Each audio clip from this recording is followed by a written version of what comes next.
मित्रों नमस्कार, मैं धनंजय शुक्ल। हेलो धनंजय में आपका स्वागत है। पिछले कुछ दिनों से जब से मर्यादा पुरुषोत्तम भगवान श्री रामचंद्र जी अयोध्या में विराजे हैं, मंदिर बन गया है, तमाम तरह के सवाल उठाए जा रहे हैं। इन तमाम सवालों में ये भी है कि क्या भगवान राम का अस्तित्व है भी, रहा भी है या नहीं, उनके राज्य हैं या नहीं। इतिहासकार बड़ी बड़ी पोथियाँ लेकर अपनी बात कह रहे हैं, तो ज्ञानी विज्ञानी अपने अपने तर्क गढ़ रहे हैं। उसमें जातीय स्तर पर जो लोग आहत हैं वो नाराज़गी व्यक्त कर रहे हैं, उनका अपना सिद्धांत है। बौद्धिस्ट अपनी कहानी गढ़ रहे हैं कि हम ऐसे हम वैसे, फिर जिसको जैसा मौका मिल रहा है वो कहने की कोशिश कर रहा है। मैं आपसे एक बात कहना चाहूँगा कि मर्यादा पुरुषोत्तम भगवान श्री राम का आदर्श सभी धर्मों में आपको मिलेगा। पन्ने पलटते जाइए, हर धर्म की किताबों में मर्यादा पुरुषोत्तम भगवान राम सुरक्षित हैं। कहाँ कहाँ से आप हटाएंगे?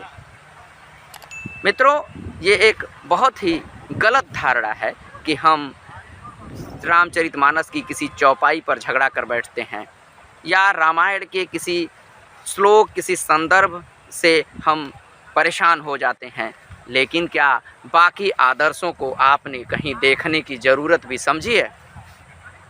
ज़रा ध्यान दीजिए। जब आप अपने पिता की आज्ञा को अंतिम मान के चलें और उसके लिए कुछ भी कर जाने को तैयार हों, गुरु के आदेश पर 13 वर्ष की अवस्था में ही वनगमन चले जाएं, फिर वापस जब सत्ता मिल रही हो, जब राज सुख मिल रहा हो, वैवाहिक जीवन में प्रवेश कर चुके हों और उसी समय कहा जाए, माता का आदेश हो कि नहीं वन जाना पड़ेगा, तो माता का सम्मान रखें और वन की ओर प्रस्थान कर दें। पत्नी व्रती और पतिव्रती होने का आदर्श माता सीता और मर्यादा पुरुषोत्तम भगवान श्री राम ने तय किया।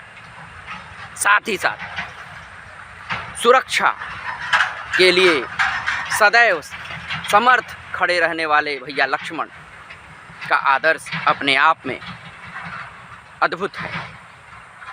क्या आज के समय में वो लोग जो तर्क दे रहे हैं कि भगवान राम थे या नहीं थे, अयोध्या का सही है, राजधानी उनकी थी कि नहीं थी, क्या उन लोगों के परिवार में भाई से भाई के बीच में मुकदमे नहीं हैं? यथार्थ यही है कि जिनके बीच भाइयों की कभी पटी नहीं, पिता का सम्मान नहीं किया, वो ऊंचे आदर्श दिखाने वाले लोग मर्यादा पुरुषोत्तम भगवान श्री राम पर सवाल खड़े करते हैं। 4 किताबें, 4 पोथियाँ पढ़ करके कोई भगवान नहीं बन सकता और न ही भगवान के ऊपर उंगली दिखा सकता है। उनके आदर्शों, उनके भावों को समझिए। यदि आप वास्तव में भगवान के बारे में कोई चिंतन मनन करना चाहते हैं तो उन महापुरुषों की उन परिस्थितियों, उन स्थितियों को जी कर देखिए। अपने पिता को सम्मान दीजिए, माता का आशीर्वाद लीजिए और भाइयों के बीच में समन्वय स्थापित कीजिए।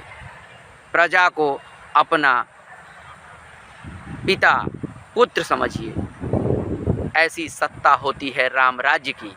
इसलिए मैं उन राम राज्य के दावे करने वाले सत्ताधीशों को भी ये बात कहना चाहूँगा कि आप व्यर्थ बात कर रहे हैं। आप राम राज्य के पसंगे में भी नहीं हैं, बस दावा करते जा रहे हैं। फिलहाल मैं धनंजय शुक्ल आपसे इतनी ही बात के बाद इजाज़त चाहूँगा। नमस्कार। हमें लाइक सब्सक्राइब करते रहिए और कमेंट ज़रूर करिएगा। यदि मेरी कोई बात आप गलत हो गई हो तो मैं उसे सुधारने की कोशिश करूँगा और यदि कुछ अच्छा लगे तो शाबाशी दीजिएगा। धन्यवाद।